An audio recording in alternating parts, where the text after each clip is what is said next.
Answer होगा पहला question है, बिजली घर से सप्लाई की जाने वाली जो वोल्टता होती है उसको स्थिर रखने के लिए किस चीज़ का प्रयोग किया जाता है, या प्रयोग में लाई जाने वाली जो युक्ति होती है वो कौन सी होती है?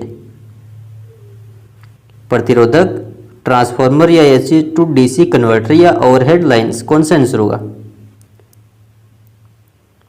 जल्दी से बताइए।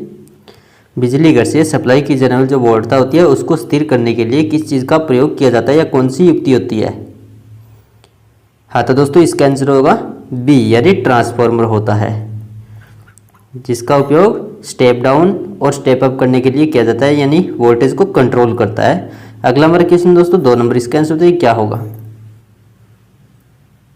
जिस मोटर को सबसे कम अनुरक्षण की आवश्यकता होती है वह कौन सी होती है? DC shunt motor, DC series motor, या स्लिप-रिंग इंडक्शन मोटर, या स्क्विरल केज इंडक्शन मोटर? कौन सा आंसर होगा? ये मोस्ट इंपोर्टेंट क्वेश्चन है, कई बार एग्जाम से पूछा गया दोस्तों। यानी जिस मोटर को सबसे कम अनुरक्षण की आवश्यकता होती है वह मोटर कौन सी होती है? जल्दी से बताइए कमेंट बॉक्स में टाइप करके इसका आंसर क्या होगा।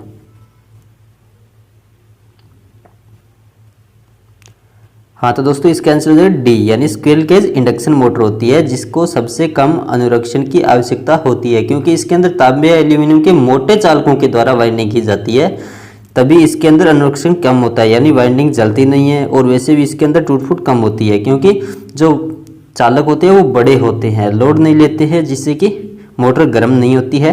अगला हमारा क्वेश्चन है दोस्तों 3 नंबर, इसके आंसर क्या होगा? सिंगल फेज मोटर में सेंट्रीफ्यूगल जो स्विच होता है उसका क्या कार्य होता है? निश्चित दिशा में घूर्ण बल प्रदान करना, या मोटर जब 75% गति पकड़ ले तब प्रारंभिक कुंडलन होती है उसको अलग करना, या अतितापन कम करने के लिए मोटर प्रतिरोधों को अलग करता, या मोटर जब 65% गति पकड़ लेती है तब प्रारंभिक कुंडलन को अलग करना? कौन सा आंसर होगा? जल्दी से बताइए। सिंगल फेज मोटर में जो सेंट्रीफ्यूगल स्विच लगा होता है उसका क्या कार्य होता है?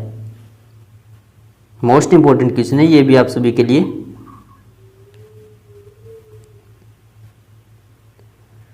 हाँ तो दोस्तों इसका आंसर हो जाएगा बी, यानी मोटर जब 75% गति पकड़ लेती है तब प्रारंभिक कुंडलन को अलग कर देता है ये सेंट्रीफ्यूगल स्विच, यानी स्टार्टिंग वाइंडिंग को।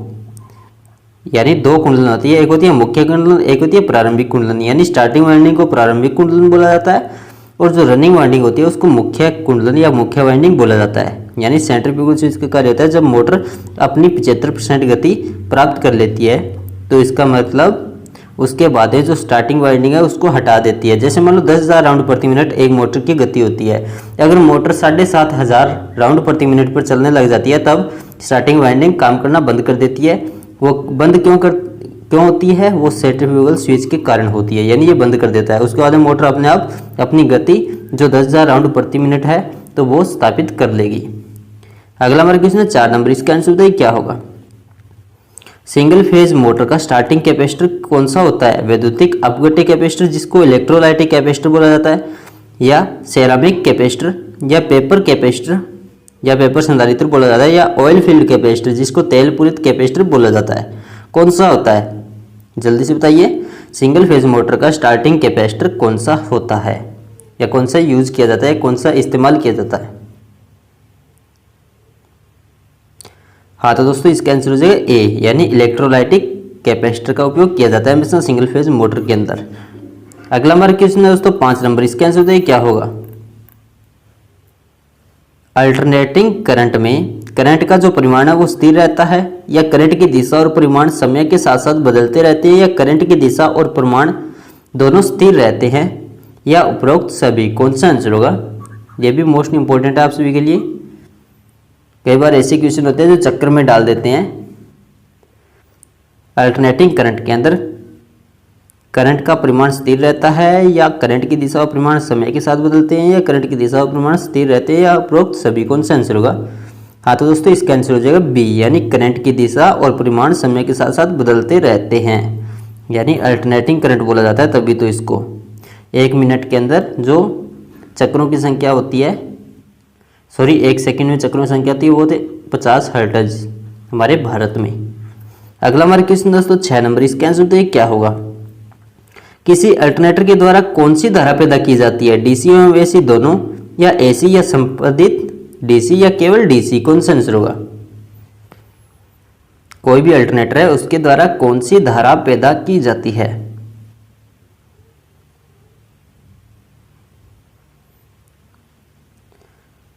हाँ तो दोस्तों इसका आंसर हो जाएगा बी, यानी एसी धारा पैदा की जाती है या उत्पन्न की जाती है, क्योंकि प्रत्यावर्तक होते हैं उनके अंदर कितने स्लिप रिंग होते हैं, ये भी कई बार एग्जाम में क्वेश्चन पूछा जाता है। यानी जो अल्टरनेटर्स होते हैं उनके अंदर हमेशा 3 स्लिप रिंग्स होते हैं, यानी स्लिप रिंग से हमें एसी प्राप्त होती है, जो स्प्लिट रिंग होते हैं उनसे हमें डीसी प्राप्त होती है। इस चीज़ का आपको ध्यान रखना है। यानी स्लिप रिंग होता है उससे तो एसी, और एक होता है स्प्लिट रिंग जिससे क्या होती है डीसी प्रदान। तो अल्टरनेटर के अंदर 3 स्लिप रिंग लगे होते हैं और इसकी रेटिंग होती है, उसको किस में व्यक्त किया जाता है? जो अल्टरनेटर्स होते हैं उनकी रेटिंग को हमेशा केवीए में व्यक्त किया जाता है, यानी किलो वोल्ट एम्पियर में। अगला हमारा क्वेश्चन दोस्तों 7 नंबर, इसका आंसर बताइए क्या होगा?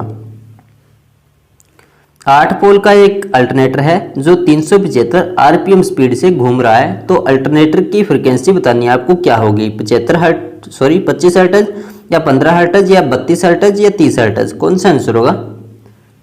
निकाल के बताइए जल्दी से इसको सूत्र में डाल के। 8 पोल का एक अल्टरनेटर है, 375 राउंड प्रति मिनट इसकी स्पीड है या स्पीड पे घूम रहा है, तो आपको अल्टरनेटर की फ्रीक्वेंसी बतानी है, उसकी जो फ्रीक्वेंसी है वो कितनी होगी उत्पन्न होने वाली, जल्दी से बताइए।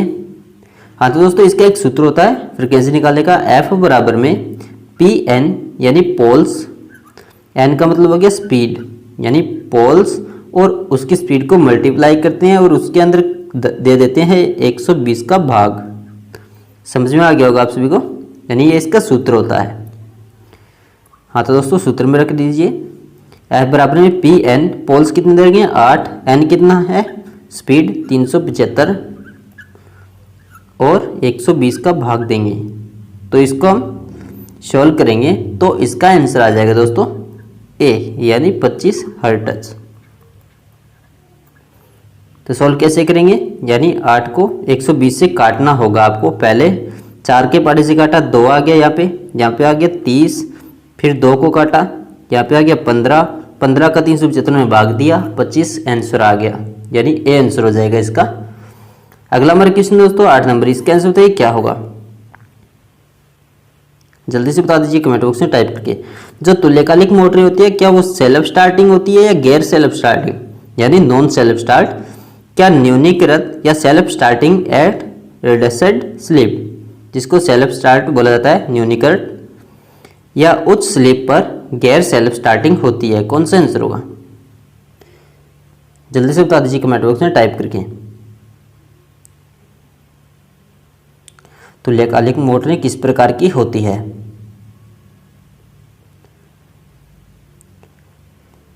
हाँ तो दोस्तों इसका आंसर हो जाएगा बी, यानी नॉन सेल्फ स्टार्ट होती है। तुल्यकालिक आपको याद रखना, जो सिंक्रोनस मोटर होती है वो कभी भी सेल्फ स्टार्ट नहीं होती है, उसको चलाने के लिए हमें यांत्रिक ऊर्जा उसको देनी पड़ेगी सबसे पहले, जैसे हम डीसी जनरेटर को या अल्टरनेटर को देते हैं। यानी एक प्रकार की पोनी मोटर का हम उपयोग करते हैं तुल्यकालिक मोटर को सेल्फ स्टार्ट बनाने के लिए, या आजकल जो पोनी मोटर किसको बोला जाता है, यानी छोटे टाइप की एक डीसी कंपाउंड मोटर होती है जो कि सबसे पहले उसको यांत्रिक ऊर्जा प्रदान करती है, जिससे कि तुल्यकालिक मोटर है वो अपनी गति प्राप्त कर ले, यानी वो अपनी स्पीड प्राप्त कर लेती है। उसके बाद में पोनी मोटर होती है या जो डीसी कंपाउंड मोटर होती है उसको बंद कर दिया जाता है। आजकल कंपाउंड मोटर का उपयोग नहीं किया जाता है क्योंकि इनके अंदर जो तुल्यकालिक मोटर होती है, सिंक्रोनस मोटर बोलते हैं हम इसको, तो इसके अंदर स्क्वेयर केज मोटर के अंदर जो वाइंडिंग की जाती है वही वाइंडिंग इसके अंदर अलग से स्थापित कर दी जाती है और एक स्विच लगा दिया जाता है, क्योंकि स्टार्टिंग के अंदर जो स्क्वेयर केज वाली वाइंडिंग है वो कार्य करेगी और जो ये मोटर है तुल्यकालिक मोटर ये चलना स्टार्ट हो जाएगी। उसके बाद में क्या कर देते हैं, स्क्वेयर केज वाली वाइंडिंग को बंद कर देते हैं और ये सिंक्रोनस मोटर है वो अपनी स्थिति में चलती रहती है, यानी पोनी मोटर का उपयोग नहीं किया जाता है।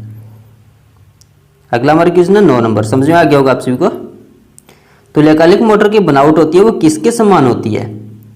डीसी कंपाउंड मोटर के समान, या स्लिप रिंग इंडक्शन मोटर के समान, या डीसी शंट मोटर के समान, या अल्टरनेटर के समान, कौन सा आंसर होगा?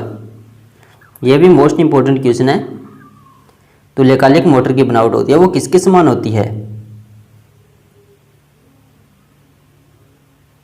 हाँ तो दोस्तों इसका आंसर आ जाएगा डी, यानी एक अल्टरनेटर के समान होती है, यानी बिल्कुल अल्टरनेटर के जैसी ही होती है इसकी बनावट सिंक्रोनस मोटर की। जो अल्टरनेटर होता है उसको भी हम सिंक्रोनस मोटर की तरह चला सकते हैं। अगला हमारा क्वेश्चन है दोस्तों 10 नंबर, इसका आंसर बताइए क्या होगा। टेलीफोन लाइन में जो प्रवाहित होने वाली ऊर्जा होती है वो कौन सी होती है, यांत्रिक ऊर्जा, विद्युत ऊर्जा, सोलर ऊर्जा या रेडियो ऊर्जा। यानी टेलीफोन जो खंभे होते हैं लाइनों के लिए उनके अंदर किस प्रकार की ऊर्जा होती है ये पूछा गया है। जल्दी से बताइए कमेंट बॉक्स में टाइप करके।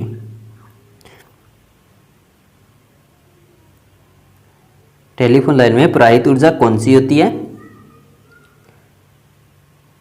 हाँ तो दोस्तों इसका आंसर हो जाएगा बी, यानी विद्युत ऊर्जा होती है हमेशा।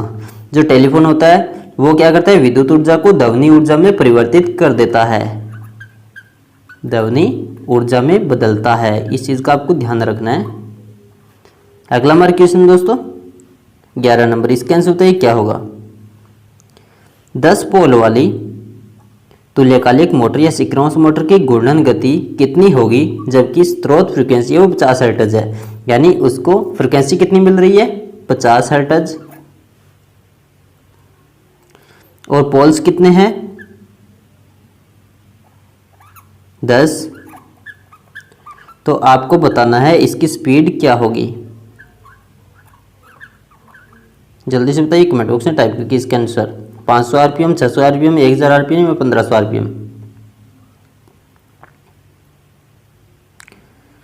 जल्दी से बता दीजिए निकाल के तुल्यकालिक मोटर की घूर्णन गति क्या होगी।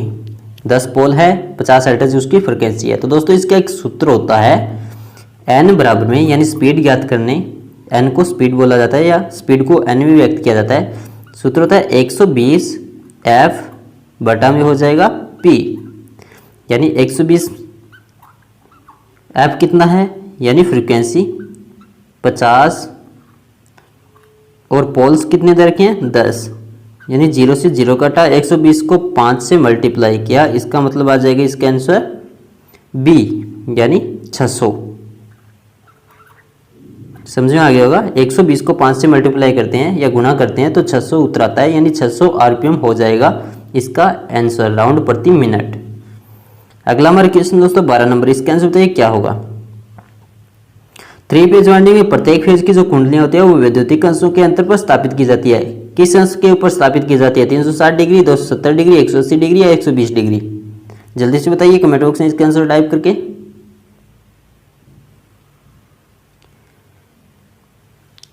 हाँ तो दोस्तों इसका आंसर हो जाएगा डी, यानी 120 डिग्री के ऊपर स्थापित की जाती है। जो 3 फेज वाइंडिंग होती है उसके अंदर प्रत्येक फेज की कुंडलियां। अगला हमारा क्वेश्चन है दोस्तों 13 नंबर, इसके आंसर बताइए क्या होगा। वितरित वाइंडिंग या डिस्ट्रीब्यूटेड वाइंडिंग बोला जाता है इसको, तो उसके अंदर सभी कुंडलियों के लिए क्या चीज समान होती है, पोल पिच, लंबाई या चौड़ाई या मोटाई, कौन सा आंसर होगा।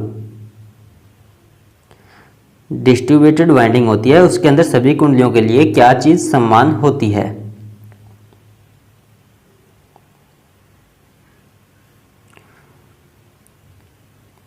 हाँ तो दोस्तों इसका आंसर हो जाएगा ए, यानी पोल पिच समान होती है। तो मैं आपको बताता हूँ डिस्ट्रीब्यूटेड वाइंडिंग क्या होती है, ध्यान से सुनिएगा जितने कैंडिडेट्स देख रहे हैं। तो डिस्ट्रीब्यूटेड वाइंडिंग वो होती है यदि वाइंडिंग में क्वाइल्स की जो संख्या होती है वो प्रति पोल प्रति फेज, यानी प्रति पोल प्रति फेज एक से अधिक हो तो वह डिस्ट्रीब्यूटेड वाइंडिंग कहलाती है। यानी इस प्रकार की वाइंडिंग में क्वाइल्स के समांतर क्रम में अलग अलग स्टेटर खांचों में स्थापित कर दिए जाते हैं और इसमें प्रत्येक क्वाइल की जो पोल पिच होती है वो समान होती है, ये आपको ध्यान रखना है। यानी जो प्रत्येक क्वाइल में पोल पिच होती है वो क्या होती है, समान होती है। ये देखिए यहाँ पे क्वेश्चन में लिखा हुआ है सभी कुंडलियों के लिए समान होती है। क्या समान होती है, तो इसका आंसर हो जाएगा पोल पिच, यानी पोल पिच। तो इसका मतलब पोल पिच समान होती है। तो जो डिस्ट्रीब्यूटेड वाइंडिंग होती है वो भी 2 प्रकार की होती है। एक होती है पार्टियली डिस्ट्रीब्यूटेड वाइंडिंग, जिसके अंदर कुछ खांचे होते हैं वो खाली पड़े रहते हैं जिनके अंदर वाइंडिंग नहीं हो पाती है। एक होती है फुली डिस्ट्रीब्यूटेड वाइंडिंग, जिसके अंदर सभी खांचों को भर दिया जाता है वाइंडिंग के द्वारा। तो ध्यान रखना है जो डिस्ट्रीब्यूटेड वाइंडिंग होती है वो 2 प्रकार की होती है। पहली होती है पार्टियली डिस्ट्रीब्यूटेड वाइंडिंग, दूसरी होती है फुली डिस्ट्रीब्यूटेड वाइंडिंग, यानी फुल वाइंडिंग की जाती है जिसके अंदर, यानी नाम से पता चल रहा है। समझ में आ गया होगा आप सभी को। अगला हमारा क्वेश्चन दोस्तों 14 नंबर, इसके आंसर बताइए क्या होगा। थर्मोस्टेट की द्विधातु स्ट्रिप निम्नलिखित की बनी होती है, यानी जो स्ट्रिप होती है वो किस प्रकार की बनी होती है, कौन कौन सी धातुओं को मिलाकर बनाई जाती है, ब्रोस और आयरन या कॉपर आयरन या ब्रोस और कॉपर या मैग्नीज और सिल्वर, कौन सा आंसर होगा। मोस्ट इंपॉर्टेंट क्वेश्चन है, बहुत बार एग्जाम में पूछा गया है। जो थर्मोस्टेट स्विच होता है उसके अंदर जो ऑटोमेटिक तापमापी होता है, यानी सॉरी तापमापी नहीं, जो ताप को कंट्रोल करने वाला होता है स्विच, यानी ज़्यादा गर्म होने पर उसके अंदर हम टेम्परेचर को सेट करते हैं, तो उसी प्रकार वो विद्युत परिपथ को तोड़ देता है। विद्युत प्रेस के अंदर, गीजर के अंदर काम में लिया जाता है। तो उसके अंदर पूछा गया कौन सी धातु का उपयोग किया जाता है जो कि ऑटोमेटिक तापमान के ऊपर कार्य करती है। हाँ तो दोस्तों इसका आंसर हो जाएगा ए, यानी ब्रोस और आयरन। ब्रश किसको बोला जाता है, पीतल को। ब्रोस किसको बोला जाता है, पीतल को। एक होती है पीतल की पट्टी, यानी ऊपर पीतल की पट्टी होती है, नीचे होती है लोहे की पट्टी। दोनों पट्टियों को मिला दिया जाता है। इसका मतलब पीतल के अंदर ये गुण होता है, पीतल जब गर्म होगा तो ये नीचे जाएगा, यानी नीचे की ओर झुकता है हमेशा पीतल गर्म होने के ऊपर। और जो लोहा होता है वो ठंडा होने के ऊपर की ओर जाता है। इसका मतलब ये पहले ऊपर वाले के साथ अटैच होती है। अटैच होने के कारण जब ये गर्म होगा, हम टेम्परेचर इसका सेट कर देंगे, तो पीतल गर्म होगा तो ये परिपथ को तोड़ देगा, यानी पीतल की पत्ती है वो नीचे चली जाएगी। इसका मतलब परिपथ टूट जाएगा। और जब ठंडा होगा टेम्परेचर, हमें वापस परिपथ को जोड़ना होगा, तो इसका मतलब जो नीचे लोहे वाली पट्टी होती है वो ठंडा होने के ऊपर थोड़ा बहुत ऊपर उठती है। ऊपर उठने के कारण वापस परिपथ होता है वो जुड़ जाता है। तो यही कारण होता है इनका। समझ में आ गया होगा आप सभी को। अगर आपसे पूछे थर्मोस्टेट स्विच के अंदर दो धातुएं होती है तो वो कौन कौन सी होती है, एक होती है ब्रश, एक होती है आयरन, यानी एक होती है लोहे की, एक होती है पीतल की पट्टी। ऊपर वाली पीतल की होती है, नीचे वाली लोहे की होती है। पीतल होता है वो गर्म होने पर नीचे की ओर झुकता है, जो लोहा होता है वो ठंडा होने के ऊपर की ओर उठता है। अगला हमारे क्वेश्चन है 15 नंबर। इसके आंसर बताइए क्या होगा। जो फ्लोरोसेंट ट्यूब होती है वो किस प्रकार की होती है, एक निम्न दाब मरकरी वाशप लैंप या एक उच्च दाब मरकरी वाशप लैंप या निम्न दाब और उच्च दाब मरकरी वाशप लैंप दोनों, या एक टंगस्टन फिलामेंट लैंप वाली, कौन सा आंसर होगा। मोस्ट इंपॉर्टेंट क्वेश्चन है ये आप सभी के लिए, जल्दी से बताइए। फ्लोरोसेंट ट्यूब होती है वो किस प्रकार की होती है।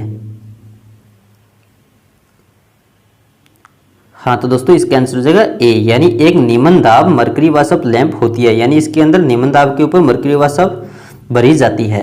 ये आपको ध्यान रखना है। तो हमें जो फ्लोरोसेंट ट्यूब होती है वो व्हाइट कलर की क्यों दिखाई देती है, क्योंकि उसके अंदर जो कांच होता है उसके अंदर वाली साइड में बेरियम और जो स्ट्रोंशियम ऑक्साइड होती है उसका मिश्रण लगाकर उसको लेपित कर दिया जाता है अंदर से।